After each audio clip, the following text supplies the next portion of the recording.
भक्ति में है शक्ति बंधु, शक्ति में संसार है, त्रिलोक में है जिसकी चर्चा, उन शिव जी का आज त्योहार है। जय हिंद दोस्तों, प्रिय दोस्तों, स्वागत है आप सभी का आपके अपने चैनल स्टडी एंड मोटिवेशनल में।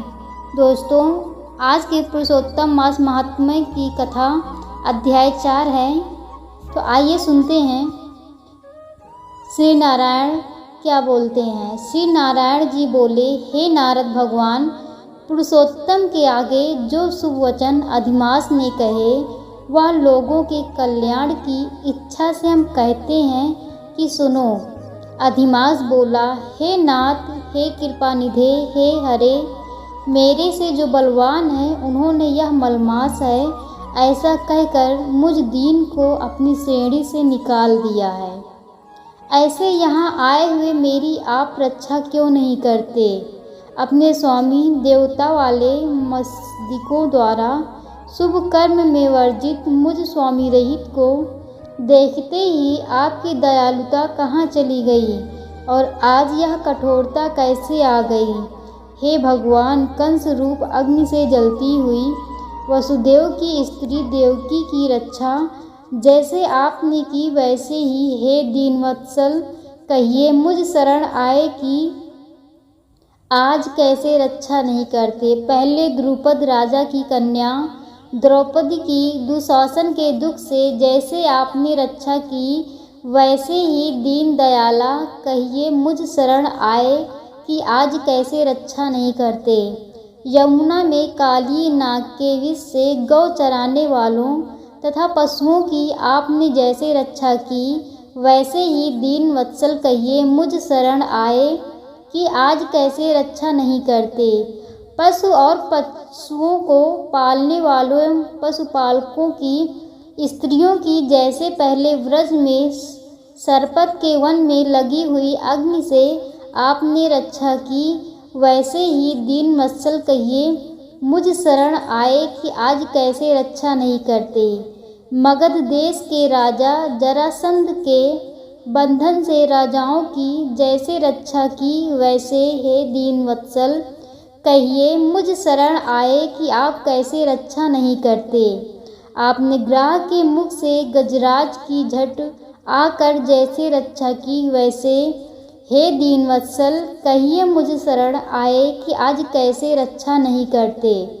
श्री नारायण जी बोले, इस प्रकार भगवान को कह स्वामी रहित मलमास आंसू बहता मुख लिए जगतपति के सामने चुपचाप खड़ा रहा।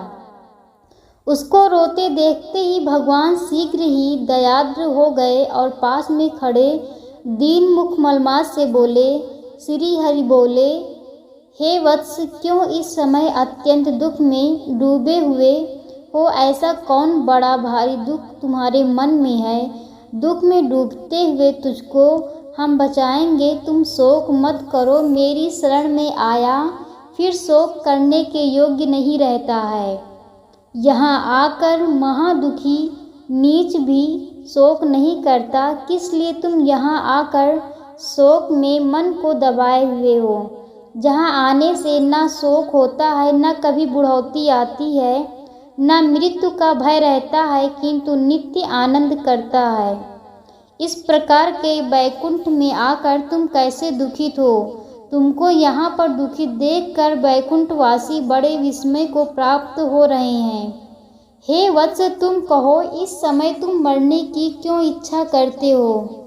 श्री नारायण बोले, इस प्रकार भगवान के वाक्य सुनकर बोझा लिए हुए आदमी जैसे बोझा रखकर वास पर वास लेता है, श्वास पर श्वास लेता है, इसी प्रकार श्वास लेकर अधिमास मधुसूदन से बोला। अधिमास बोला, हे भगवान, आप सर्वव्यापी हैं, आपसे अज्ञात कुछ नहीं है। आकाश की तरह आप विश्व में व्याप्त होकर बैठे हैं। चर अचर में व्याप्त विष्णु आप सबके साक्षी हैं, विश्व भर को देखते हैं। विषय की सन्निधि ने भी विकार शून्य आप में शास्त्र मर्यादा के अनुसार सब भूत स्थित हैं। हे जगन्नाथ, आपके बिना कुछ भी नहीं है। क्या आप मुझ अभागे के कष्ट को नहीं जानते हैं? तथापि हे नाथ, मैं अपनी व्यथा को कहता हूँ।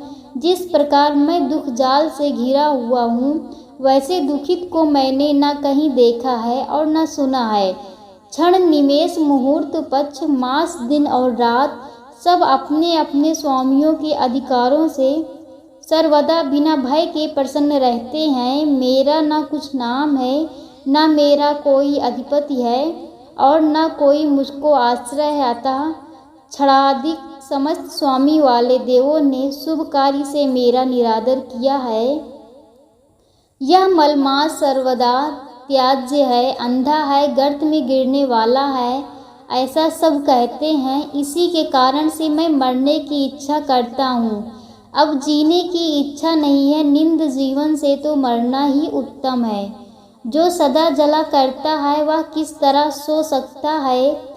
हे महाराज, इससे अधिक मुझको और कुछ कहना नहीं है।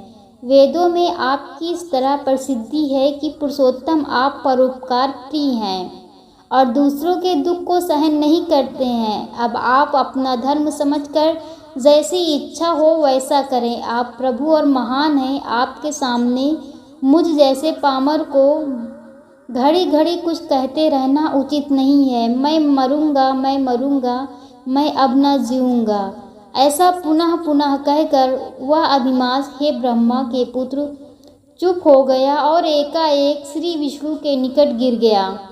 तब इस प्रकार गिरते हुए मलमास को देख भगवान की सभा के लोग बड़े विस्मय को प्राप्त हुए। श्री नारायण जी बोले, इस प्रकार कहकर चुप हुए अधिमास के प्रति बहुत कृपा भार से अवसन्न हुए।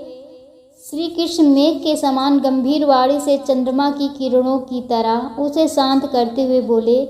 सूत जी बोले, हे विप्रो, वेद रूप रिद्धि के आश्रित नारायण का पापों के समूह रूप समुद्र को शोषण करने वाला बड़वानल अग्नि से समान वचन सुनकर प्रसन्न हुए। नारद मुनि पुनः आदि पुरुष के वचनों को सुनने की इच्छा से बोले। इति श्री बृहन्नादीय पुराणे पुरुषोत्तम मासमः